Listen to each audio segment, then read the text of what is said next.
سامعین السلام علیکم۔ NHK ورلڈ جاپان کی اردو سروس سے عبد الرحمان حاضر۔ آج بدھ اور فروری کی 9 تاریخ۔ آج کی اہم خبریں سماعت فرمائیے۔ جاپان بھر میں صحت حکام نے بدھ کے روز شام 6:30 بجے کی اطلاعات کے مطابق کرونا وائرس کے 97,833 نئے متاثرین کی تصدیق کی ہے۔ یہ ملک میں دوسری بلند ترین یومیہ تعداد ہے۔ دریں اثنا ٹوکیو بلدیہ عظمیٰ نے بدھ کے روز جاپانی دارالحکومت میں کرونا وائرس کے 18,287 نئے متاثرین کی اطلاع دی ہے۔ یہ گزشتہ بدھ سے 3,300 کم تعداد ہے جب بلند ترین یومیہ ریکارڈ قائم ہوا تھا۔ مزید برآں رواں سال پہلی بار ہفتہ بہفتہ اعتبار سے کمی دیکھنے میں آئی ہے۔ بلدیاتی حکام نے منگل کی نسبت 8 کے اضافے سے 59 مریضوں کے شدید علیل ہونے کی اطلاع بھی دی ہے۔ ملک کے دیگر پریفیکچروں میں سے اوساکا نے 15,264، کاناگاوا نے 7,252، آئچی نے 6,287، ہیوگو نے 6,135، فکووکا نے 5,004، سائتاما نے 4,944، چیبا نے 4,741، ہوکائیدو نے 3,606، کیوتو نے 2,996، شیزووکا نے 1,906، نارا نے 1,595، ایباراکی نے 1,531 اور اوکایاما نے کرونا وائرس کے 1,131 نئے متاثرین کی تصدیق کی ہے۔ ایک سروے سے معلوم ہوا ہے کہ جاپان میں سرگرم جرمنی کے 70% سے زیادہ کاروباری ادارے کرونا وائرس سے متعلق جاپان کی سرحدی پابندیوں سے شدید متاثر ہوئے ہیں۔ جاپان نے کووڈ-19 کے پھیلاؤ پر قابو پانے میں معاونت کے لیے ملک میں نئے آنے والے تمام غیر ملکیوں کے داخلے پر اصولاً پابندی عائد کر رکھی ہے۔ جاپان میں جرمنی کے ایوان تجارت و صنعت نے گزشتہ ماہ کے اواخر میں ایک سروے کیا جس میں تقریباً 400 کمپنیوں کو سوال نامے بھیجے گئے۔ 100 جواب دہندگان میں سے 73% نے کہا کہ سرحدی بندشوں نے ان کے منصوبوں اور دیگر کاروباری سرگرمیوں میں مسائل پیدا کیے ہیں، جبکہ 23% جواب دہندگان کا کہنا تھا کہ منصوبے منسوخ کرنے جیسے عوامل کے سبب انہیں پہلے ہی نقصان پہنچ چکا ہے۔ ان کے نقصانات کی مالیت 10 کروڑ یورو یا 11 کروڑ 40 لاکھ ڈالر سے تجاوز کر چکی ہے۔ مزید برآں جواب دینے والے کاروباری اداروں میں سے 11% نے بتایا کہ وہ جاپان میں اپنی سرگرمیاں کم کر چکے ہیں یا پھر کم کر دینے کا ارادہ رکھتے ہیں۔ 13% نے کہا کہ وہ علاقائی ذمہ داریاں یا تو جاپان سے باہر منتقل کر چکے ہیں یا پھر منتقل کر دیں گے۔ ایوان تجارت کے CEO مارکس شورمین نے جاپانی حکومت پر زور دیا ہے کہ زیادہ لچکدار انداز اختیار کیا جائے اور واپس آنے والوں اور منصوبوں سے متعلقہ ماہرین کو شفاف طریقہ کار کے تحت جاپان میں داخل ہونے کی اجازت دی جائے۔ فرانس اور یوکرائن کے صدور نے اتفاق کیا ہے کہ خطے میں کشیدگی میں کمی کی کوششوں کے حصے کے طور پر یوکرائن کی افواج اور روس نواز عسکریت پسندوں کے درمیان جنگ بندی پر عمل درآمد کی ضرورت ہے۔ ایمانوئل میکروں نے پیر کو ماسکو میں روسی صدر ولادیمیر پوٹن سے ملاقات کے بعد منگل کے روز کیف میں یوکرائن کے صدر ولادیمیر زیلنسکی سے بات چیت کی ہے۔ سن 2014 میں جنگ بندی پر اتفاق ہو جانے کے باوجود مشرقی یوکرائن میں جاری اکا دکا جھڑپیں وسیع تر پیمانے پر لڑائی بھڑک اٹھنے کے خدشات کو تقویت دے رہی ہیں۔ جناب میکروں نے نامہ نگاروں کو بتایا کہ جناب پوٹن اور جناب زیلنسکی دونوں ہی اس سمجھوتے پر عمل درآمد میں مخلص ہیں اور یہ کہ مشترکہ عزم ہی امن کے قیام کی واحد راہ ہے۔ انہوں نے مزید بتایا کہ روس، یوکرائن، جرمنی اور فرانس کے اعلی حکام کے مابین جمعرات کو برلن میں بات چیت ہوگی۔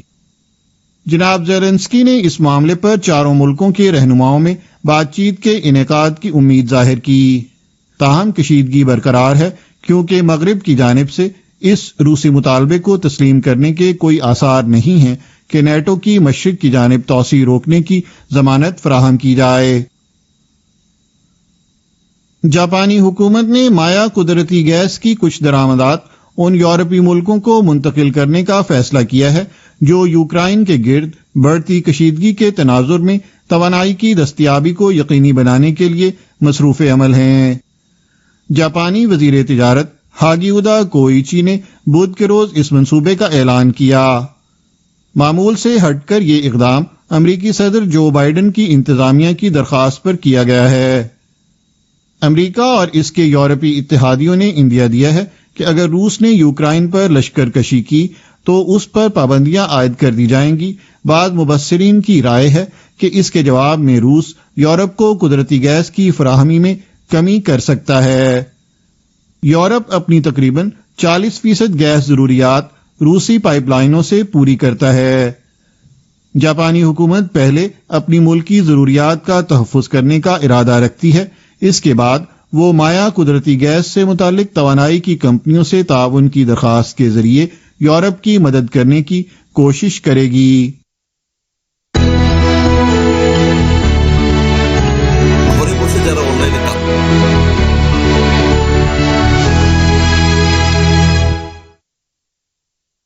یہ خبریں آپ NHK ورلڈ جاپان کی اردو سروس سے سن رہے ہیں، اور اب پیش خدمت ہیں آج کی باقی خبریں۔ شمالی کوریا نے اپنے مسلسل میزائل تجربات کو تاریخی کامیابی قرار دیتے ہوئے کہا ہے کہ اس کا ہدف دفاع کو مضبوط بنانا ہے۔ شمالی کوریا کی وزارت خارجہ نے کوریائی عوامی فوج کے یوم تاسیس کی مناسبت سے منگل کے روز ملک کے جوہری اور میزائل پروگرام کے حوالے سے ایک بیان جاری کیا ہے۔ اس میں گزشتہ ماہ کیے گئے 7 میزائل تجربات کا ذکر کیا گیا ہے۔ ان میں 30 جنوری کو کیا گیا درمیانے فاصلے تک مار کرنے والے بیلسٹک میزائل ہواسونگ 12 کا تجربہ بھی شامل ہے۔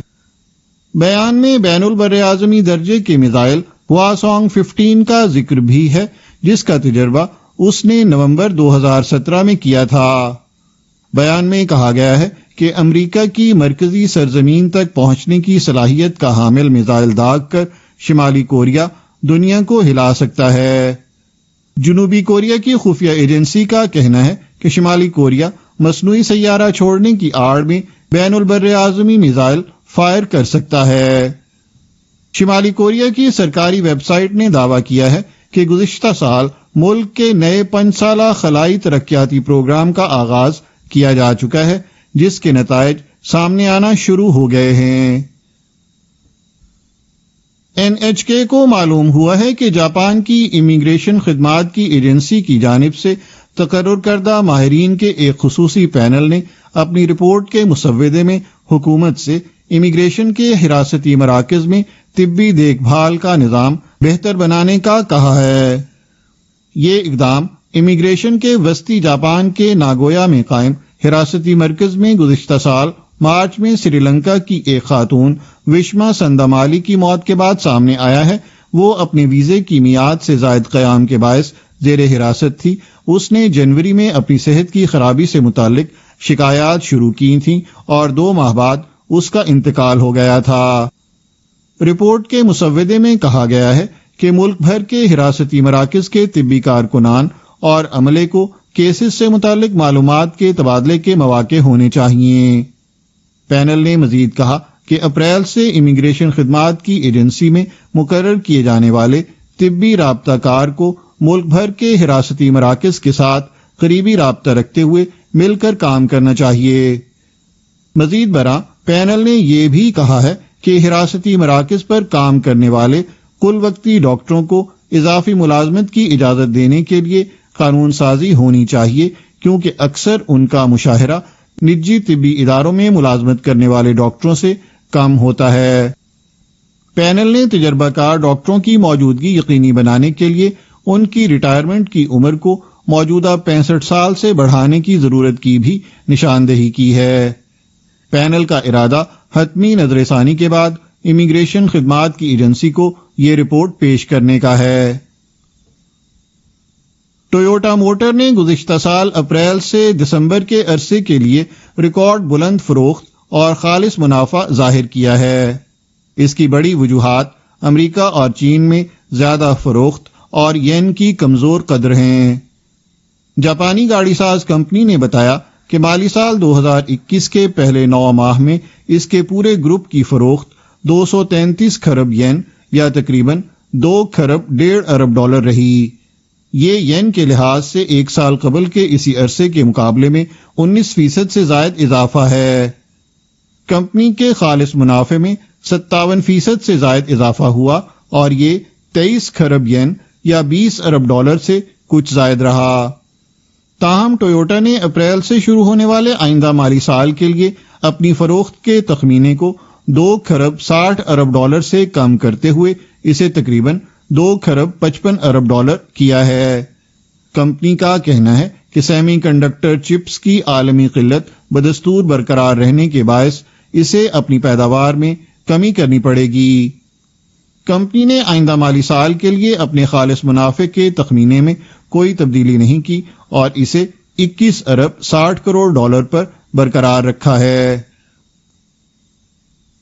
جاپانی فلم ڈرائیو مائی کار نے امریکی اکیڈمی ایوارڈز کے لیے پہلی بار بہترین فلم کے طور پر نامزدگی حاصل کر کے تاریخ رقم کر دی ہے۔ ہدایت کار ہاماگوچی ریوسکے کی اس فلم کو 94 آسکر ایوارڈز کے لیے 4 شعبوں میں نامزد کیا گیا ہے۔ نامزدگی کے لیے منتخب کردہ فلموں کی فہرست کا اعلان منگل کے روز کیا گیا۔ ہاماگوچی 1986 میں آسکر انعام حاصل کرنے والے کوروساوا آکیرا کے بعد پہلے جاپانی ہدایت کار ہیں جنہیں بہترین ہدایت کار کے لیے نامزد کیا گیا ہے۔ ہاماگوچی اور ان کے شریک مصنف اوئے تاکاماسا کو بہترین اڈاپٹڈ اسکرین پلے کے شعبے میں بھی انعام کے لیے نامزد کیا گیا ہے۔ ڈرائیو مائی کار کو غیر انگریزی بین الاقوامی فیچر فلم کے شعبے میں بھی نامزد کیا گیا ہے۔ جاپانی مصنف موراکامی ہاروکی کی مختصر کہانی پر مبنی یہ فلم ایک اسٹیج اداکار اور ڈائریکٹر کے گرد گھومتی ہے جسے اپنی ڈرائیور کے طور پر کام کرنے والی خاتون سے ملاقات کے بعد اپنی متوفیہ بیوی کے رازوں کا علم ہو جاتا ہے۔ یہ فلم پہلے ہی کئی انعامات جیت چکی ہے جن میں گزشتہ سال کانز فلم فیسٹیول میں بہترین اسکرین پلے کا انعام اور گزشتہ ماہ بہترین غیر انگریزی فلم کے شعبے میں گولڈن گلوب ایوارڈ شامل ہیں۔ آسکر انعام جیتنے والوں کا اعلان 27 مارچ کو لاس اینجلس میں ایک تقریب میں کیا جائے گا۔ اس کے ساتھ ہی NHK ورلڈ جاپان کی اردو سروس سے خبریں ختم ہوئیں۔